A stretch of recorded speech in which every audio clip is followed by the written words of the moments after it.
ورحمۃ اللہ وبرکاتہ۔ وعلیکم السلام ورحمۃ اللہ وبرکاتہ۔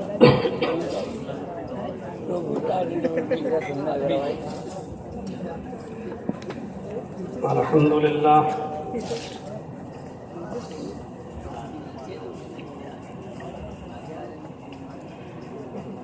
الحمد للہ نحمدہ ونستعینہ ونستغفرہ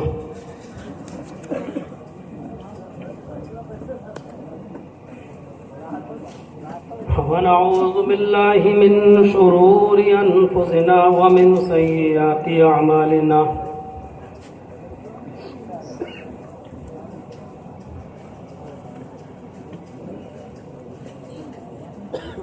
من يهد الله فلا مضل له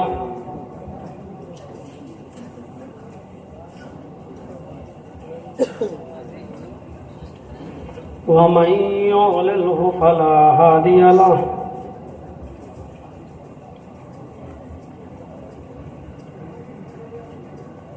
وأشهد أن لا إله إلا الله وحده لا شريك له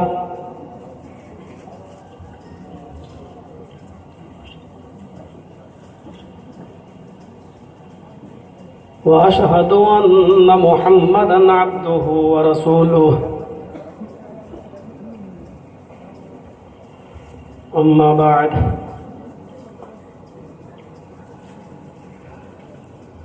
فإن خير الحديث كتاب الله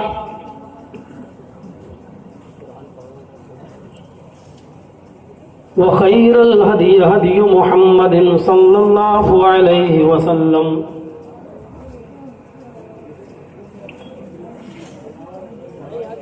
وشر الأمور محدثاتها وكل محدثة بدعة وكل بدعة ضلالة وكل ضلالة في النار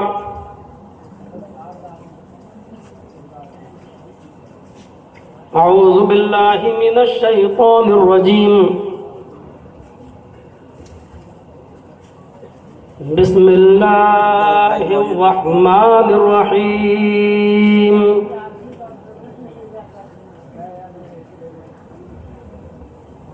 محمد رسول الله والذين معه أشداء على الكفار رحماء بينهم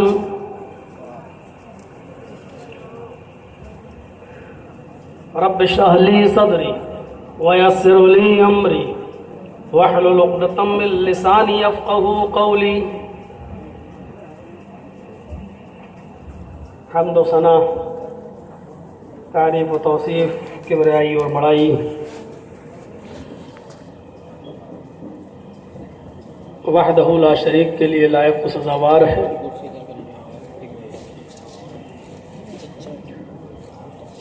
جو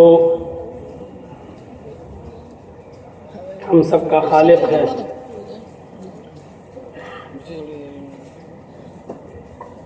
اس کائنات کا رب ہے،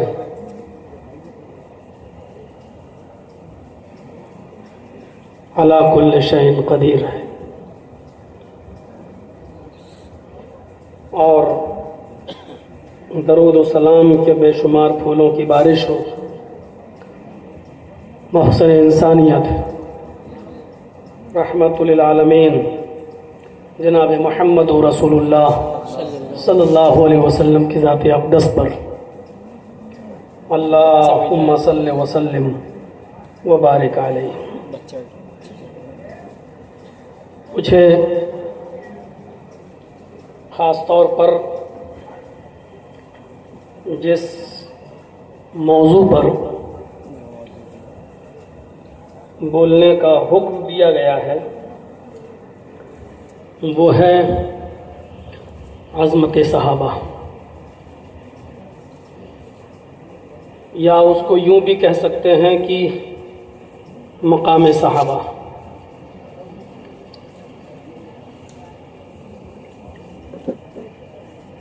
اور یہ موضوع اپنے وقت کی نوعیت کے اعتبار سے بہت حساس موضوع ہے، کیونکہ اس موضوع کے سلسلے میں ہم مظلوم اہل حدیثوں پر یہ الزام لگتا رہتا ہے کہ یہ لوگ صحابہ کو نہیں مانتے۔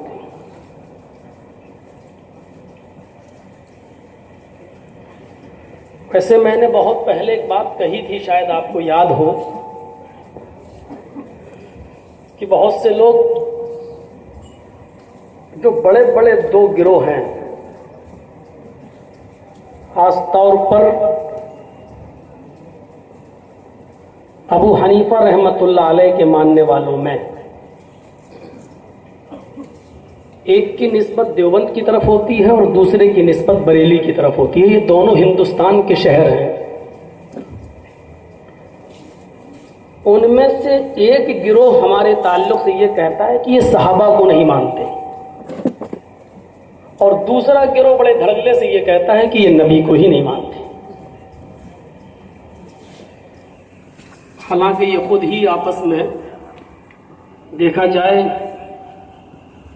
تو ہماری زبان میں اس کو کہتے ہیں کہ چور چور موسیرے بھائی۔ میں اس طرف جانا تو نہیں چاہتا ہوں، لیکن موضوع ہی ایسا ہے، میں پھر بھی بچ کر نکلنے کی کوشش کروں گا۔ میں نے بہت پہلے ایک بات کہی تھی کہ آج عیسائی بھی ہم کو یہ کہتے ہیں کہ یہ عیسیٰ علیہ السلام کو یہ نہیں مانتے، یہودی بھی ہم سے یہ کہتے ہیں کہ یہ مسلمان لوگ موسیٰ علیہ السلام کو نہیں مانتے، لیکن حقیقت یہ ہے کہ ہم عیسیٰ علیہ السلام کو بھی مانتے ہیں اور موسیٰ علیہ السلام کو بھی مانتے ہیں، لیکن اس کے باوجود عیسائی بھی ٹھیک ہیں اپنے دعوے میں، جو یہ کہتے ہیں کہ یہ مسلمان لوگ عیسیٰ کو نہیں مانتے، تو وہ صحیح ہے، وہ صحیح کہہ رہے ہیں۔ کیوں صحیح کہہ رہے ہیں؟ کیونکہ جس طرح وہ عیسیٰ علیہ السلام کو مانتے ہیں اس طرح ہم نہیں مانتے، اور ہم جس طرح عیسیٰ علیہ السلام کو مانتے ہیں تو یہ ہمارے ماننے کو مانتے ہی نہیں ہیں۔ یہودی جو یہ کہتے ہیں کہ یہ مسلمان لوگ موسیٰ علیہ السلام کو نہیں مانتے، وہ اپنے دعوے میں صحیح ہیں، کیونکہ وہ جس طرح مانتے ہیں اس طرح ہم نہیں مانتے، اور جس طرح ہم مانتے ہیں وہ ہمارے ماننے کو تسلیم کرتے ہی نہیں ہیں۔ بالکل سیم اسی طریقے سے ایک ہی امام کے دونوں ماننے والے ہیں، ایک نے اپنی نسبت دیوبند کی طرف کر رکھی ہے اور دوسرے نے اپنی نسبت بریلی کی طرف کر رکھی ہے۔ ویسے قوالیوں میں کہیں گے آقا بلا لو مدینے میں، اور مدینے سے اچھی کوئی بستی نہیں، یہ صرف قوالیوں تک محدود ہے۔ نسبت کی جب بات آئے گی تو اپنے آپ کو مدینے کی طرف کرنے کے لیے تیار نہیں ہوں گے، وہ کریں گے ہندوستان ہی کے شہر کی طرف۔ یہ اپنے دعوے میں کتنے سچے ہیں یہ ان کی نسبت بتلاتی ہے۔ یہ کہتے ہیں کہ یہ صحابہ کو نہیں مانتے، وہ اپنے دعوے میں صحیح ہیں، کیونکہ جس طرح وہ صحابہ کو مانتے ہیں ہم نہیں مانتے، اور جس طرح ہم صحابہ کو مانتے ہیں وہ ہمارے ماننے کو ماننا تسلیم نہیں کرتے۔ اور دوسرا گروہ جو یہ کہتا ہے کہ یہ نبی کو نہیں مانتے، وہ بھی اپنے دعوے میں صحیح ہیں، اس لیے کہ وہ نبی کو جس طرح مانتے ہیں ہم نہیں مانتے، اور ہم جس طرح نبی اکرم کو مانتے ہیں وہ ہمارے ماننے کو ماننا تسلیم کرتے نہیں کرتے۔ آج عظمت صحابہ کے تعلق سے میں کچھ واقعات، کچھ چیزیں آپ کے سامنے رکھوں گا، یہاں سے ہر آدمی اندازہ لگائے کہ صحابہ کی عظمت کیا ہے، مقام کیا ہے۔ خود نبی اکرم نے یہ مقام اپنے جانثاروں کو اور اپنے صحابہ کرام کو عطا فرمایا ہے۔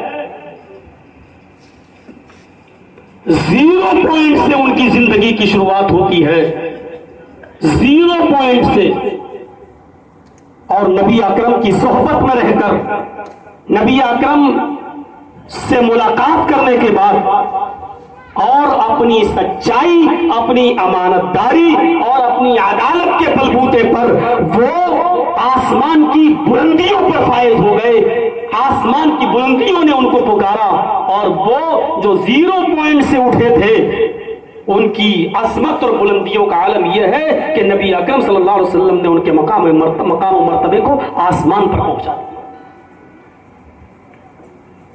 0 پوائنٹ سے اٹھے تھے، 0 پوائنٹ سے۔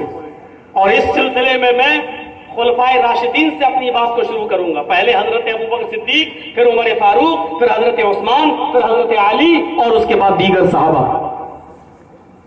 ایک ایک کر کے عظمت کو دیکھیے، 0 پوائنٹ سے اٹھتے ہیں وہ۔ کیا حیثیت تھی؟ نبی اکرم صلی اللہ علیہ وسلم کے اوپر مردوں میں سب سے پہلے ایمان لانے والی ہستی حضرت ابوبکر صدیق رضی اللہ تعالیٰ عنہ کی ہے۔ 0 پوائنٹ سے ابھی ایمان لائے ہیں، یہ 0 پوائنٹ ہے، اور اس 0 پوائنٹ سے اٹھے تو اللہ تبارک و تعالی، اللہ کے نبی صلی اللہ علیہ وسلم کی صحبت میں رہنے کے بعد وہ کتنے اوپر مقام پر پہنچے، شاید آپ کو اس بات کا اندازہ نہیں ہوگا۔ اور جن کی اتنی عظمت ہو، نبی اکرم نے جن کے مقام و مرتبے کو اتنا بلند قرار دیا ہو، ان کی کتنی روایتیں بخاری میں آئی ہیں، کتنی حدیثیں ان کی مسلم میں آئی ہیں۔ جو لوگ ہمیں یہ کہتے ہیں کہ یہ صحابہ کو نہیں مانتے، یہ ابوبکر کو نہیں مانتے، یہ عمر فاروق کو نہیں مانتے، یہ فلاں کو نہیں مانتے، وہ اپنے گریبانوں میں جھانکیں اور دیکھیں کہ ابوبکر صدیق کی کتنی روایتیں ہیں جن کو آج صرف اس لیے تسلیم نہیں کیا جا رہا ہے کیونکہ ابوبکر صدیق نے جو یہ بیان کیا ہے اور بیان دیا ہے، یہ ہمارے امام ابو حنیفہ رحمۃ اللہ علیہ کے خلاف ہے۔ وہاں سے سگنیچر نہیں ہے، وہاں آزادی نہیں ملی ہے، وہاں سے پرمیشن نہیں ملی ہے، اس لیے اس کو ریجیکٹ کر دیا گیا ہے ان کی بیان کردہ حدیث کو، صرف اس لیے کہ ہمارے مسلک میں ہمارے امام نے کچھ اور کہا ہے، ہم اپنے امام کی بات کیسے ٹھکرا دیں۔ ہاں یہ کہہ دو، جو لوگ ابوبکر صدیق کی حدیثوں پر عمل کر رہے ہیں ان کو یہ کہہ دو کہ بڑے آئے حدیثوں کے سمجھنے والے، واہ صاحب یہ لوگ حدیثوں کو ارے حدیثوں کو تو انہی لوگوں نے سمجھا ہے، ان بزرگوں نے، یہ بیچارے چبتی و پتی کے شوربے، یہ آئے حدیثوں کو سمجھنے والے، یہ کہہ کر اپنی جان چھڑائی جاتی ہے اور یہ کہہ دیا جاتا ہے کہ حدیثوں کو سمجھنا ہم لوگوں کے بس کی بات نہیں ہے۔ 0 پوائنٹ سے شروع کریے آپ زندگی کو۔ کچھ لوگ آتے ہیں اور ابو بکر صدیق سے کہتے ہیں، اے ابو بکر، اگر کوئی شخص یہ کہے کہ بیت المقدس میں آج رات کو گیا ہوں، لوٹ کر واپس بھی آ گیا ہوں، میں نے اپنی آنکھوں سے بیت المقدس دیکھا ہے، آج رات ہی میں گیا اور رات ہی کو لوٹ کر چلا آیا۔ ابو بکر صدیق فرماتے ہیں کہ یہ کیسے ہو سکتا ہے؟ یہاں سے بیت المقدس تک جانے کا راستہ 1 مہینے کی مسافت کے برابر ہے، اس کو جانے اور آنے میں 1 مہینہ لگے گا، جب وہ گھوڑے کا یا اونٹ کا سفر کرے تب 1 مہینے کا سفر۔ اور اگر کوئی شخص یہ کہتا ہے کہ میں رات ہی کو گیا اور دیکھ کر واپس آ گیا، تو میں اس آدمی کو جھوٹا نہیں بلکہ مہا جھوٹا کہوں گا۔ کافروں کو موقع مل گیا، کہنے لگے یہ تمہارے ہی تو صاحب ہیں، جناب محمد رسول اللہ ہے، تمہارے نبی ہیں جو یہ کہتے ہیں کہ آج ہی کی رات میں بیت المقدس گیا اور اس کو دیکھ کر میں واپس بھی آ گیا۔ 0 پوائنٹ سے اٹھنے والی زندگی کا جواب دیکھو، مقام و مرتبے کی بلندی دیکھو، تصدیق کر جاتے ہیں اور انہی کافروں سے کہتے ہیں کہ اے کافروں، اگر یہ بات ہمارے نبی جناب محمد رسول اللہ نے کہی تو ہم نبی اکرم سے ملاقات بعد میں کریں گے، پہلے اس بات کا اقرار کر لیتے ہیں کہ اگر نبی اکرم نے یہ بات کہی، آمینہ کی لختی جگر نے یہ بات کہی، فاطمہ کے باپ نے اگر یہ بات کہی، جناب محمد رسول اللہ نے اگر یہ بات کہی، تو وہ بالکل صحیح کہہ رہے ہیں، بالکل صحیح کہہ رہے ہیں۔ اگر تم یہ کہتے ہو کہ یہ محمد کہہ رہے ہیں، تو ہم یہ کہتے ہیں کہ نبی اکرم صحیح بول رہے ہیں، اس لیے کہ ہماری نبی اکرم کی 40 سالہ زندگی ایسی گزری ہے کہ وہ کبھی کسی سے جھوٹ نہیں بولے۔ میں اقرار کرتا ہوں اس بات کا کہ نبی اکرم بالکل صحیح کہہ رہے ہیں۔ پھر کہتے ہیں کہ چلو نبی اکرم کے پاس لے جاتے ہیں یہ کافر، اور اللہ کے نبی سے خود ابو بکر صدیق پوچھتے ہیں، اے اللہ کے نبی کیا آپ گئے ہیں؟ فرمایا ہاں۔ آئے اب اللہ کے نبی تھوڑا سا نقشہ بتائیے، وہاں کی کھڑکیاں کس طرف لگی ہیں، وہاں کے دروازے کس طرف لگے ہیں، وہاں سین کچا یا پکا، تھوڑا سا حلیہ بتائیے، میں وہاں جا چکا ہوں، میں دیکھ کر آیا ہوں، تاکہ ان کافروں کو میں کہہ سکوں کہ میرے نبی بالکل سچے ہیں۔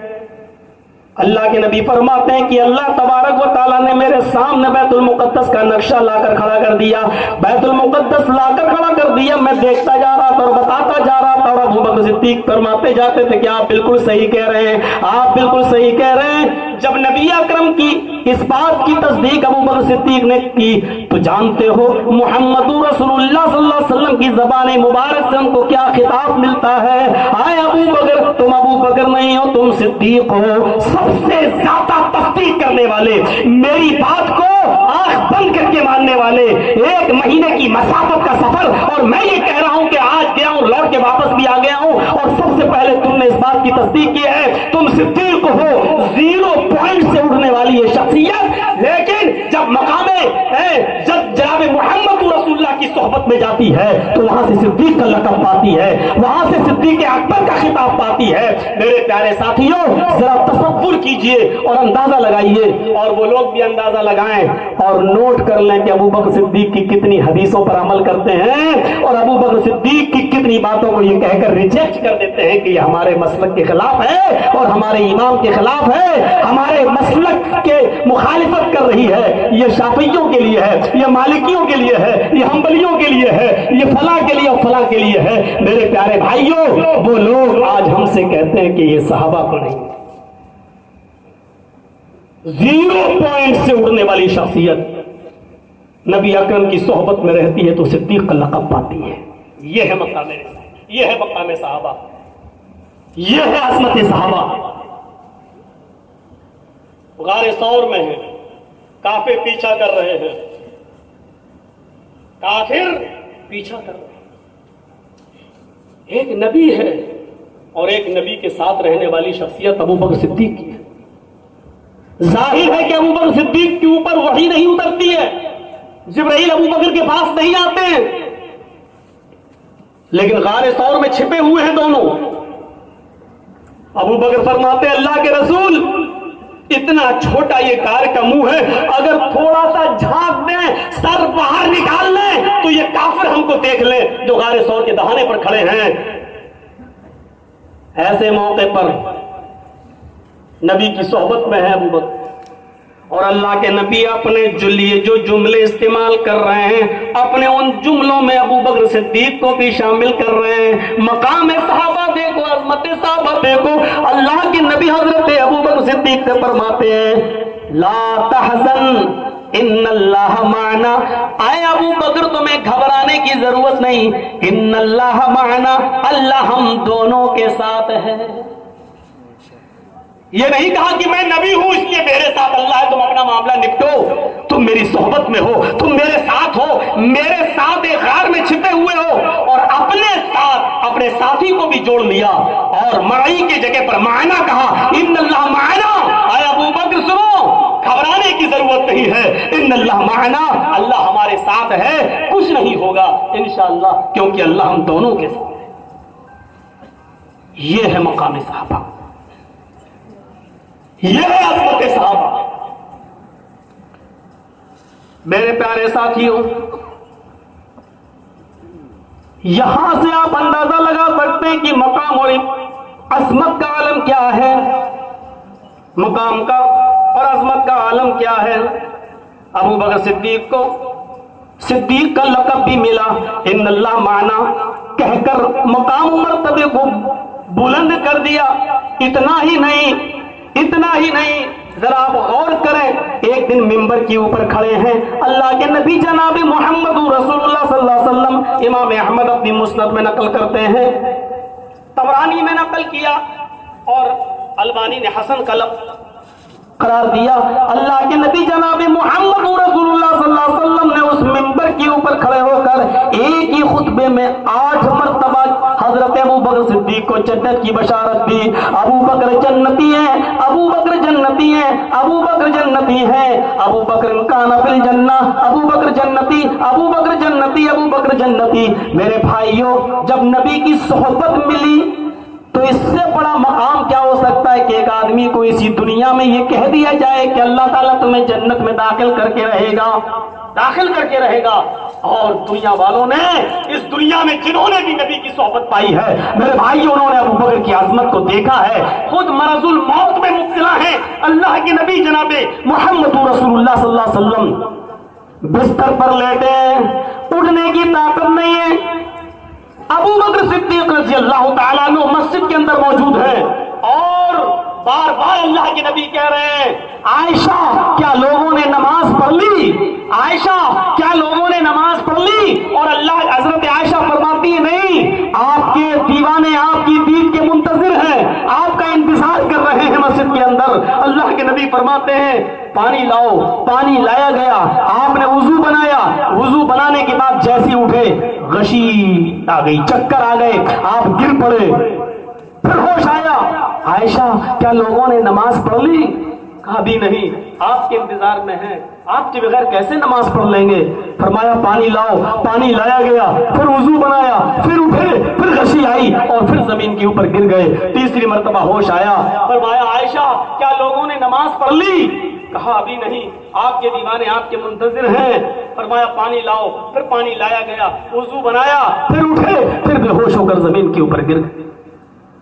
چوتھی مرتبہ ہوش آیا، فرمایا عائشہ میرے اندر بستر سے اٹھنے کی طاقت نہیں ہے، میں اپنے بستر پر لیٹے لیٹے نماز ادا کر لوں گا۔ ابو بکر تک یہ خبر پہنچا دو کہ وہ لوگوں کو نماز پڑھا دے۔ مروا ابا بکر فلیصلی بالناس، امام بخاری شریف کے اندر نقل کرتے ہیں اللہ کے نبی صلی اللہ علیہ وسلم نے حضرت عائشہ سے کہا مروا ابا بکر فلیصلی بالناس، عائشہ لوگوں سے کہہ دو کہ وہ اپنا امام ابو بکر صدیق کو بنا لیں، انہی کو مصلی امامت پر کھڑا کر دیں۔ حضرت عائشہ صدیقہ نے ٹوکا اور کہنے لگی اے اللہ کے نبی، میرے باپ بہت نرم دل کے ہیں، آپ کے مصلی پر آپ کی زندگی میں کیسے کھڑے ہو سکتے ہیں؟ ان کے اندر اتنی ہمت نہیں ہے کہ وہ آپ کے مصلی پر کھڑے ہو جائیں۔ اے اللہ کے نبی، عمر فاروق کو حکم دیجئے، وہ دل کے مضبوط آدمی ہیں۔ اللہ کے نبی صلی اللہ علیہ وسلم نے وہی پر حکم دیا، نہیں، اللہ نے بھی انکار کر دیا، اس کا رسول بھی انکار کر رہا ہے۔ اب اللہ و رسولہ نہیں، اگر میرے مصلی پر میری زندگی میں اگر کوئی کھڑا ہوگا تو وہ ابو بکر ہی کھڑے۔ 0 پوائنٹ سے زندگی شروع ہوتی ہے اور نبی کی صحبت میں میرے بھائیوں، نبی کی زندگی کے اندر حضرت ابو بکر صدیق کو 14 وقت کی 17 وقت کی نماز پڑھانے کا شرف حاصل ہوتا ہے۔ پڑھیے الرحیق المختوم مولانا صفی الرحمان صاحب مبارک پوری رحمت اللہ علیہ کی نبی اکرم کی زندگی میں حضرت ابو بکر صدیق کو 17 وقت کی نماز پڑھانے کا شرف حاصل ہوا ہے۔ یہ تھی اس شخصیت کی زندگی جو نبی اکرم کی صحبت میں رہا اور مقام نبی اکرم صلی اللہ علیہ وسلم نے کی صحبت میں رہ کر اتنا بلند کر دیا، اتنا بلند کر دیا۔ میرے بھائیوں، یہ ہے عظمت صحابہ۔ تھوڑا سا پانی گرم منگائیے کیونکہ آج میرا گلا، گرم پانی تھوڑا سا چائے کی طرح تھوڑا سا لے لیجیے، کہیں سے لے لیجیے۔ تو میرے بھائیوں ذرا سنیے گا، یہ ہے عظمت صحابہ، یہ ہے مقام۔ یہ صرف صدیق اکبر کا مقام میں نے بھی آپ کے سامنے رکھا ہے، صدیق اکبر کا۔ آئیے تھوڑا تھوڑا لے کے چلوں گا، تھوڑا تھوڑا۔ صدیق اکبر کے مقام کو پہچان لیا، اب آئیے حضرت عمر فاروق رضی اللہ تعالیٰ عنہ کے مقام پر۔ سب سے زیادہ انہی کا نام لے کر رسوا کیا جاتا ہے۔ حضرت عمر فاروق نے 20 رکعت تراویح کا حکم دیا تھا، یہ 8 پڑھ کے نکل جاتے ہیں۔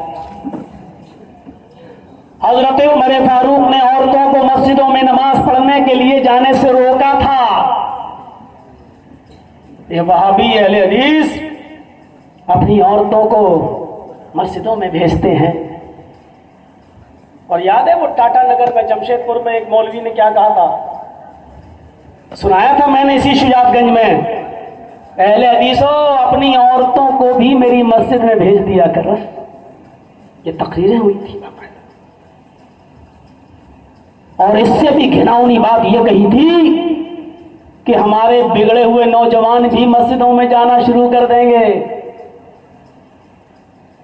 اور خطرناک جملے یہ جو ایک پڑھے لکھے مولوی کو شوبہ نہیں دیتے، اس سے بھی خطرناک جملے یہ تھے کہ تمہاری ماں بہنیں 9 مہینے میں بغیر محنت کے حاملہ ہو جائیں گی، ان کو محنت بھی نہیں کرنا پڑے گی۔ یہ جملے مجھے بولنے والے بدتمیز مولوی کی زبان پر تعجب نہیں ہو رہا ہے، مجھے سننے والوں پر تعجب ہوتا ہے کہ وہ یہ جملے کیسے سن لیتے ہیں۔ بولنے والوں پر تعجب نہیں ہوتا، کیسے کیسے جملے بولے گئے۔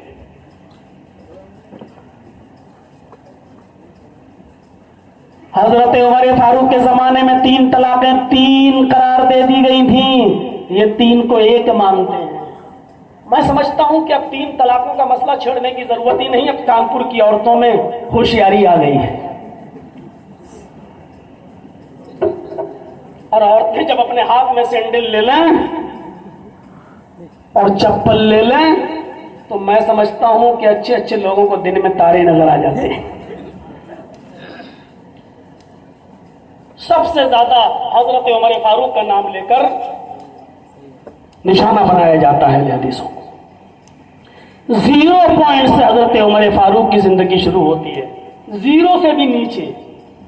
اس نیچائی کا عالم کیا ہوگا کہ حضرت عمر خود نبی اکرم کو قتل کرنے کے ارادے سے گھر سے نکلے، اس سے زیادہ نیچے پوائنٹ اور کیا ہوگا؟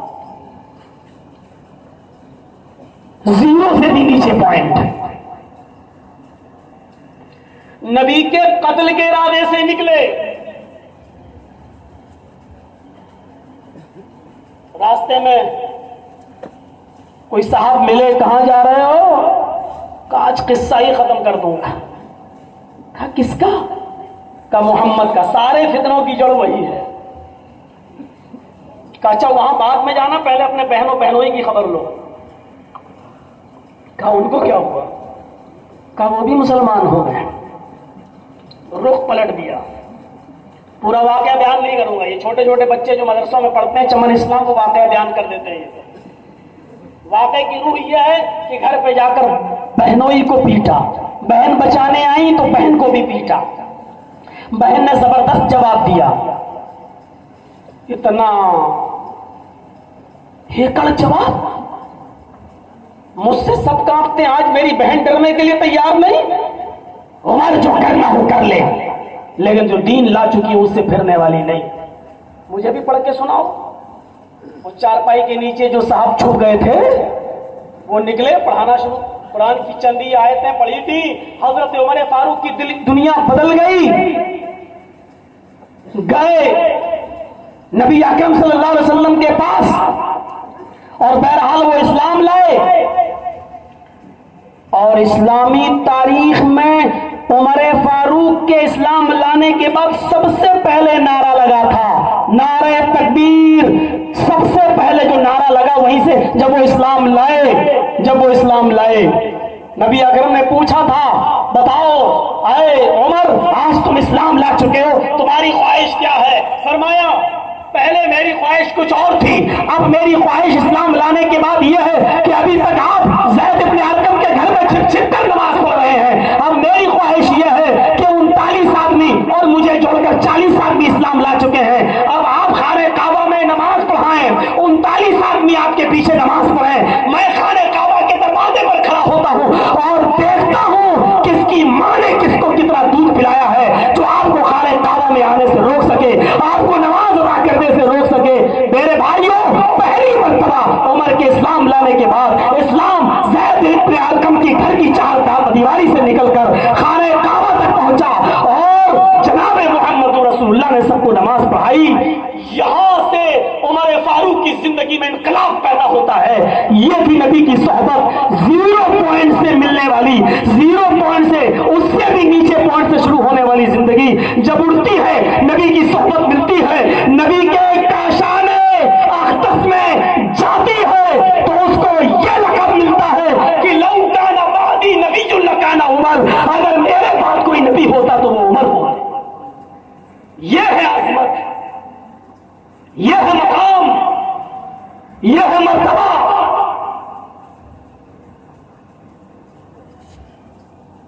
عمر فاروق نے 3 کو 3 لاگو کر دیا تھا طلاق کو،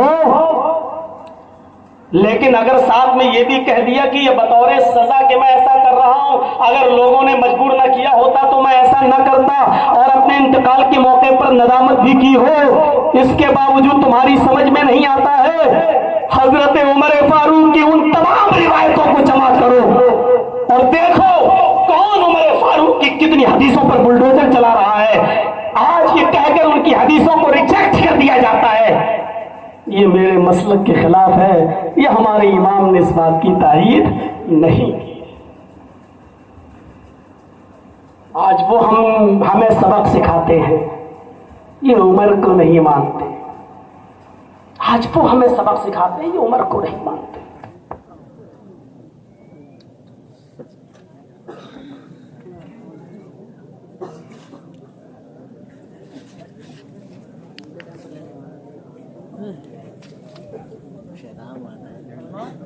عرض یہ کر رہا تھا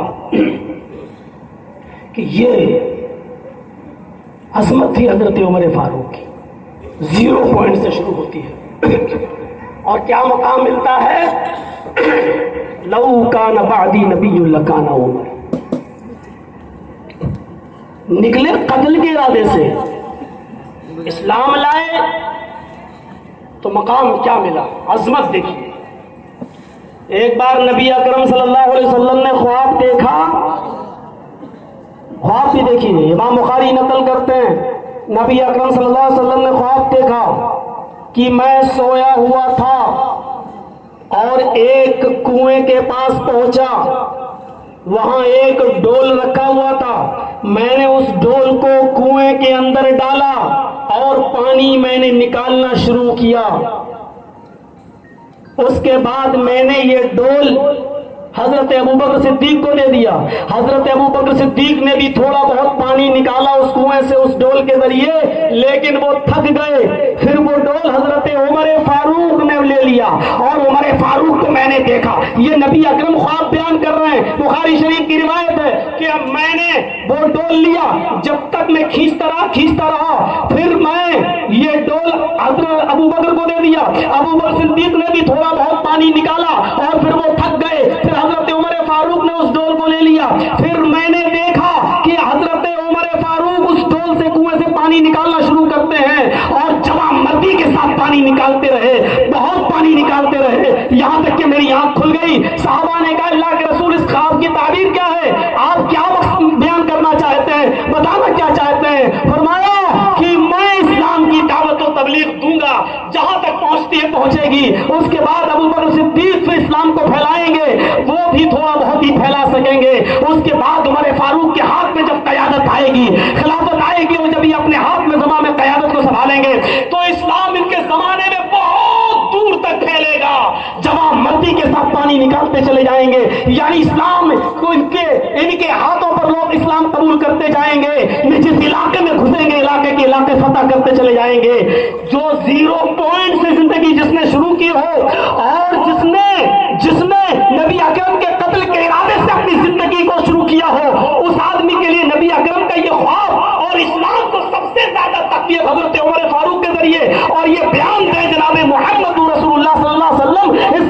عظمت ایک صحابی کے لیے کیا ہوگی، اس سے بڑا مقام ایک نبی ایک صحابی کے لیے کیا ہوگا، یہ تھی نبی اکرم کی صحبت میں رہنے والے صحابہ کی عظمت، ان کا مقام اور ان کا مرتبہ۔ ایک آدمی عمر فاروق سے پوچھنے لگا، میری بیوی جب آئی تھی حج کے لیے تو طواف زیارت تو کر لی، لیکن جب حج سے فارغ ہو کر جب ہم رخصت ہوتے ہیں واپس اپنے گھر کی طرف آتے ہیں تو ایک طواف اور کیا جاتا ہے جس کو بولا جاتا ہے طواف وداع۔ جن لوگوں نے حج کیا وہ حاجی لوگ جانتے ہوں گے طواف وداع۔ لیکن اس آدمی نے کہا، امیر المومنین میری بیوی طواف وداع سے پہلے MC پیریڈ میں ہو گئی، اس کو مہینہ آ گیا، تو اب میں کیا کروں؟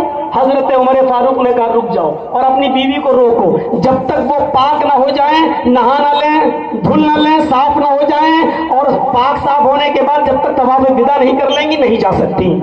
اس آدمی نے کیا کہا، امیر المومنین آپ تو ہمیں یہ بتلا رہے ہیں، لیکن یہی مسئلہ جب جناب محمد رسول اللہ سے پوچھا گیا تھا، اس وقت میں وہاں موجود تھا، تو نبی اکرم نے کہا اگر طواف وداع سے پہلے کوئی عورت اپنے MC پیریڈ کے اندر آ جاتی ہے تو اس عورت کو طواف وداع کی ضرورت نہیں ہے، وہ بغیر طواف وداع کے بھی اپنے گھر جا سکتی ہے، رخصت ہو سکتی ہے۔ حضرت عمر فاروق کھڑے ہو گئے اور کہا کیا جس شخص نے یہ مسئلہ نبی اکرم سے پوچھا کیا تم اس وقت وہاں موجود تھے؟ کہا ہاں۔ کیا نبی اکرم نے جب یہ مسئلے کا جواب دیا تو تم نے سنا؟ کہا ہاں۔ عمر فاروق نے کوڑا نکالا اور کہا پھر تو نے مجھ سے کیوں پوچھا؟ کیا میرا امتحان لینا چاہتا تھا یا مجھے جہنم میں ڈھکیلنا چاہتا تھا؟ جب نبی اکرم کا جواب یہ تھا اور تجھے یہ مسئلہ معلوم تھا تو مجھ سے کیوں پوچھا؟ تو نے کیوں پوچھا؟ اور اس شخص کو 5 کوڑے بھی لگائے۔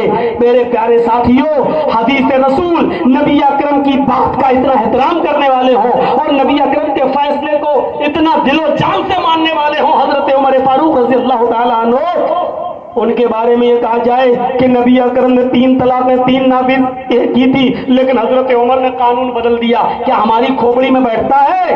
میرے بھائیوں، لوگ یہ تو بیان کرتے ہیں کہ یہ اہل حدیث لوگ اپنی عورتوں کو مسجدوں میں بھیجتے ہیں، حضرت عمر نے منع کیا تھا۔ صحیح آپ کہہ رہے ہیں کہ حضرت عمر نے منع کیا تھا، لیکن یہ واقعہ کیوں نہیں بتاتے ہیں جب حضرت عمر نے ایک مسجد کے اندر تمام عورتوں کو جب روکا تھا آج کے بعد کوئی عورت مسجد میں نماز پڑھنے نہیں آئے گی، تو ایک صاحب کھڑے ہو گئے اور کہنے لگے عمر تم اپنی بیوی کو کیوں نہیں روکتے ہو؟ ساری عورتوں کو روک رہے ہو، اپنی بیوی کو کیوں نہیں روکتے؟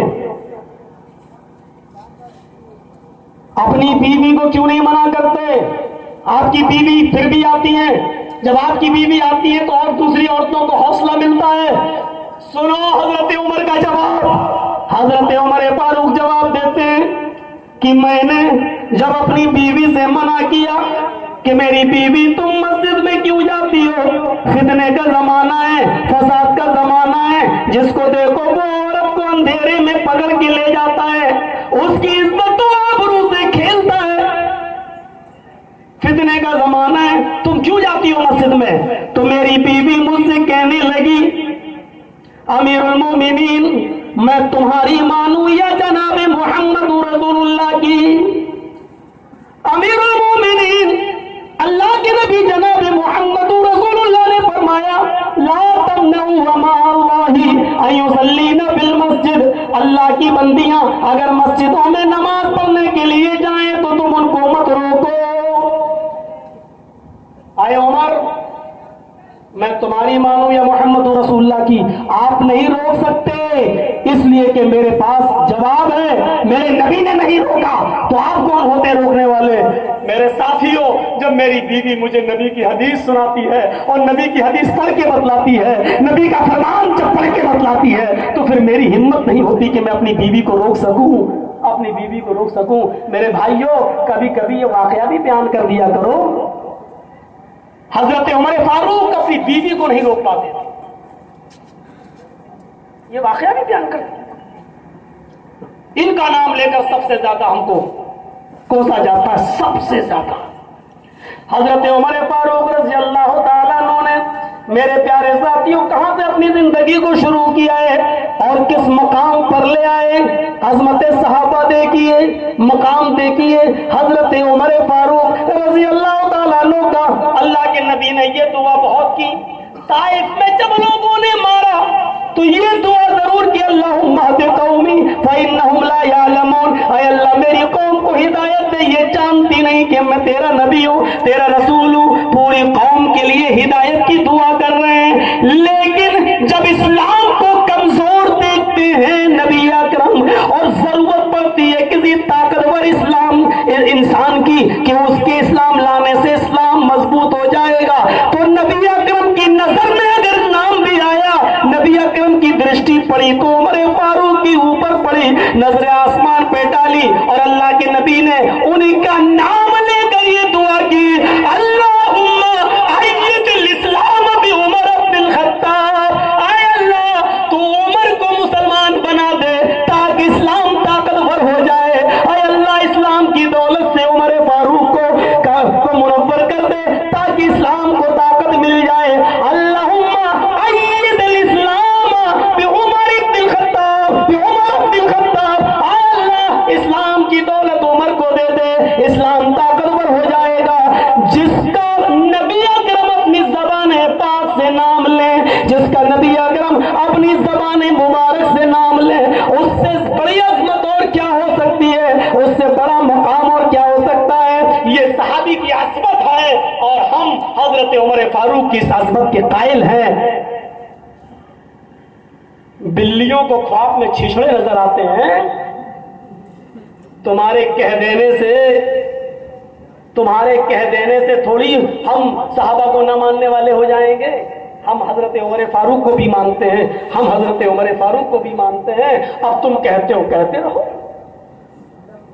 اب یہ بتاؤ، ہم عمر فاروق کو مانتے یا نہیں، ابو بکر کو مانتے یا نہیں، عثمان کو مانتے یا نہیں؟ اب مجھے اس کے ماننے کا سرٹیفکیٹ ان سے لینا پڑے گا،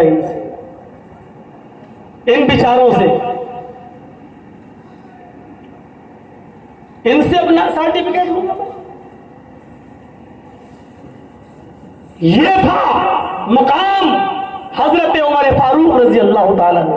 0 پوائنٹ سے زندگی شروع ہوتی ہے، اور کہاں پہ پہنچا، کس جگہ پہنچ گئے، اور پھر وہی منبر ہے جہاں اللہ کے نبی جنت میں جانے کی بشارتیں دے رہے ہیں، وہی ابو بکر کے ساتھ ساتھ جنت میں جانے کی بشارت حضرت عمر فاروق کے لیے بھی دی جاتی ہے کہ عمر بھی جنتی۔ جس کو اس دنیا میں جنت میں جانے کا سرٹیفکیٹ مل جائے، ہم اس کو نہیں مانیں؟ اصول ہیں، ضابطے ہیں۔ خود حضرت عمر فاروق رضی اللہ تعالیٰ عنہ اپنے زمانے میں جب کوئی ایسا مسئلہ کھڑا ہو جایا کرتا تھا جس کا جواب قرآن میں نہیں، نبی کے فرمان میں نہیں ہوتا تھا، تو مشورہ کرتے تھے، اور جو مشورہ کتاب و سنت کی روشنی میں زیادہ اچھا ہوتا تھا اسی مشورے کو قبول بھی کرتے تھے۔ اسی مشورے کو عبداللہ ابن عمر جو عمر فاروق کے بیٹے ہیں، ذرا غور کرو، عبداللہ ابن عمر وہ ایک دن کہنے لگے، اپنے ان کا بیٹا عبداللہ ابن عمر کا بیٹا کہنے لگا کیا کہ میں عورتوں کو مسجد میں جانے سے روکوں گا، اللہ کی قسم، واللہ لنمنعہن، اللہ کی قسم ہم عورتوں کو مسجد میں جانے سے روکیں گے۔ کون؟ عبداللہ ابن عمر کا بیٹا کہہ رہا ہے۔ تو اس پر حضرت عبداللہ ابن عمر، عمر کے بیٹے کیا کہتے ہیں اپنے بیٹے سے؟ کیوں؟ لا تمنعوا اماء اللہ یصلینا فی المسجد، نبی تو فرماتے ہیں اپنی عورتوں کو مسجدوں میں جانے سے مت روکو، اگر وہ اجازت مانگے تو اجازت دو۔ بیٹا کہتا میں ضرور روکوں گا۔ عبداللہ ابن عمر نے فرمایا میں تمہیں نبی کی حدیث سنا رہا ہوں کہ نبی نے فرمایا مت روکو، اور تم اپنی چلا رہے ہو کہ میں ضرور روکوں گا، میں ضرور روکوں گا، اللہ کی قسم میں تم سے اپنی زندگی پر کلام نہیں کروں گا۔ بعض روایتیں یہاں تک بتاتی ہے کہ حضرت عبداللہ ابن عمر نے اپنے آخری وقت تک صرف اسی بات پر اپنے بیٹے سے کلام نہیں کیا تھا، کیونکہ اس نے حدیث رسول کے آگے اپنی چلائی تھی کہ میں ضرور روکوں گا، ہم تو ان کو منع کریں گے۔ عبداللہ ابن عمر نے فرمایا میں تمہیں نبی کی حدیث سنا رہا ہوں اور تم اپنی قیاس، اپنی عقل دوڑا رہے ہو کہ میں روکوں گا۔ میرے پیارے ساتھیوں، حضرت عمر فاروق نے روکا، لیکن عبداللہ ابن عمر ان کے بیٹے نہیں مانے، اور عبداللہ ابن